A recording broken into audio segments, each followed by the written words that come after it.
ओम नमः शिवाय। जय सिया राम, हर हर महादेव। शिव साधना केंद्र चैनल पे, शिव कृपा चैनल पे हमने बहुत सारे उपाय आपको बताए। ऐसे उपाय बताए जिन्हें आप फ्री में अपने घर पे करके, यानी स्वयं करके, किसी भगत के पास जाना नहीं, किसी चौकी के पास जाना नहीं, किसी दरबार में जाना नहीं। केवल आप खुद उन उपायों को करके आप आराम ले सकते हो, फायदा ले सकते हो, अपने दर्द में आराम ले सकते हो। पर अभी एक गलती एक बच्चे ने की, और उस गलती के कारण उस व्यक्ति, जो व्यक्ति ठीक होने वाला था, वो व्यक्ति ठीक होते होते कुछ परसेंट वो रह गया। क्या गलती की उसने और कैसे आपको करना चाहिए, ध्यान से सुनिए। हमने आपको लौंग कपूर विधि बताई है, हमने हमने आपको लौंग जायफल विधि बताई है, हमने आपको मीठे जल वाली विधि बताई है, हमने आपको अरदास वाली विधि बताई है कि अरदास कैसे लगाई जा सकती है, हमने आपको जो है अर्जी वाली विधि बताई है। कई तरीके से हमने आपको अलग अलग विधियां, अलग अलग तरीके ऐसे बताए हैं जिनसे आपको आराम मिल सकता है। लौंग विधि, कपूर विधि, जायफल विधि, जितनी भी सारी विधियां बताई हैं आपको, या जितने भी उपाय आपको बताए हैं घर पे करने वाले, इन उपायों से आपको 100% आराम मिलता है। श्री सिद्ध विश्व शक्ति धाम अनिल भैया को साक्षी मानकर अगर आप अरदास लगाते हैं तो। पर कई बार क्या बच्चे क्या करते हैं, जैसे लौंग कपूर विधि कर रहे हैं, उन्होंने एक दिन किया, 2 दिन किया, उनको आराम हो गया, आराम हो गया, और फिर उनको ऐसे लगने लगता है कि सब, अब तो हम ठीक हो गए हैं, या अब तो हमारे घर परिवार वाले जो भी हैं, जिसके लिए भी आप, जिनको भी आप करा रहे हो, वो ठीक हो गए हैं, अब जरूरत नहीं। या फिर संकटहारी जल वाली विधि करी आपने, संकटहारी जल वाले जो उपाय है वो हमने बता रखा है। उसके बाद उसको आराम हो गया। आराम होने के बाद लोग ये सोचना शुरू कर देते हैं कि मैं तो अब ठीक हूँ, और ठीक होने के बाद अब उसको करने की जरूरत नहीं है, तो वो उस विधि को वहीं पे ड्रॉप कर देता है, यानी उस विधि को करना ही बंद कर देता है। 3 दिन की, 7 दिन की, 10-12 दिन की, उसके बाद वो नहीं की। इसका साइड इफेक्ट क्या होता है कि वो दिक्कत फिर दोबारा उसके साथ में होनी शुरू हो जाती है। कारण क्या है कि जिस लोहे में आपने 1 से 2 बार हथौड़ा मारा ताकि उसको आप मोड़ सको गर्म करके, फिर आपने हथौड़ा मारना ही छोड़ दिया, तो वो ठंडा हो गया। अब आपको फिर वो दोबारा उतना ही हथौड़ा मारना पड़ेगा, क्योंकि वो जब ठंडा हो गया तो फिर मुड़ेगा कैसे। तो हथौड़े, यानी कि लोहे को मोड़ने के लिए बार बार हथौड़ा मारना पड़ता है, जब तक वो गर्म होकर मुड़ने योग्य नहीं हो जाए, और उसी समय वो मोड़ देना चाहिए, ताकि तभी वो मुड़ सकता है।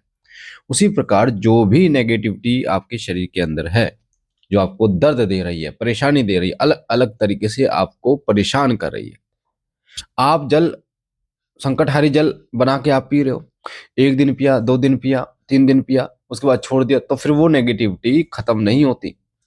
आप बार बार इस विधि को करते हैं, बार बार इस विधि को करते हैं लंबे समय तक, यानी 21 दिन, 41 दिन तक आप कंटिन्यू कीजिए।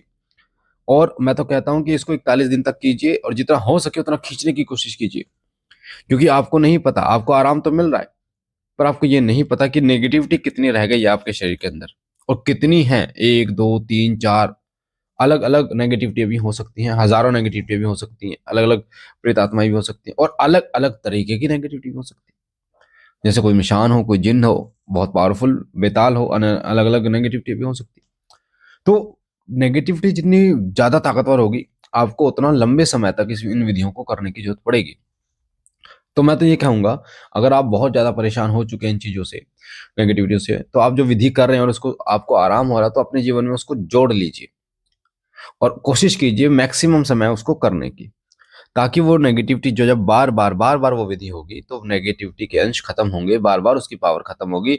एक ऐसा समय आएगा जब वो नेगेटिविटी स्वयं नष्ट हो जाएगी, खत्म हो जाएगी आपके शरीर से। और फिर जब नेगेटिविटी खत्म हो जाएगी, फिर पॉजिटिविटी बढ़ना शुरू हो जाएगी आपकी, है ना। जब नेगेटिविटी खत्म हो जाएगी, तो फिर पॉजिटिविटी बढ़ना शुरू होगी। जब अंधेरा खत्म होगा, तो जब रोशनी पड़ेगी, तो फिर अंधेरा दिखेगा कहाँ, फिर रोशनी रोशनी दिखेगी जब अंधेरे पे रोशनी पड़ेगी। तो जब नेगेटिविटी का अंत हो जाएगा, फिर सिर्फ उससे पॉजिटिविटी बढ़ेगी आपकी। तो मेरी आपसे हाथ जोड़कर निवेदन है कि जो विधियां, जो तरीके हैं आपको शिव कृपा परिवार शिव साधना केंद्र चैनल पर बताए जा रहे हैं, या अन्य कोई व्यक्ति भी आपको बता रहा है, और आप हृदय के साथ उनको कर रहे हैं, उनको लंबे समय तक कोशिश कीजिए करने की, 21 दिन, 41 दिन तक करने की कोशिश कीजिए। वरना फिर वही लोग आकर ये बोलते हैं कि गुरुजी हमें आराम नहीं पड़ा, हमने इतने दिन तो किया, आराम पड़ा, उसके बाद हमें आराम नहीं पड़ा। तो बेटा, सब कुछ आपके ऊपर, आपके कार्यशैली पर निर्भर करता है। वरना फिर आपको लूटने के लिए तो बहुत सारे लोग हैं। फिर आप 51,000, 1 लाख रुपए दीजिए, 1.5 लाख रुपए दीजिए, उसके बाद में देखिए कि आप ठीक होते हैं, कितना आराम पड़ता है कि नहीं। पर हम आपको वो विधियां बता रहे हैं, वो तरीके बता रहे हैं, जिन तरीकों से आप अपने घर पर ही ठीक हो सकते हो। तो उनको मेहनत तो आपको करनी पड़ेगी, बिना मेहनत नहीं होंगे बच्चे, या तो पैसा बचा लो या मेहनत कर लो, ठीक है ना। तो इन चीज़ों का विशेष रूप से ध्यान रखना है आपको। तो मुझे आशा है ये महत्वपूर्ण जानकारी आपको पसंद आई होगी। पहली बार चैनल पे हैं तो चैनल को लाइक कीजिए, शेयर कीजिए, सब्सक्राइब कीजिए। बाबा भोलेनाथ आप पर कृपा करें, आपके घर परिवार पर कृपा करें। हम मिलते हैं एक नई जानकारी के साथ, तब तक के लिए ओम नमः शिवाय, ओम नमः शिवाय, ओम नमः शिवाय।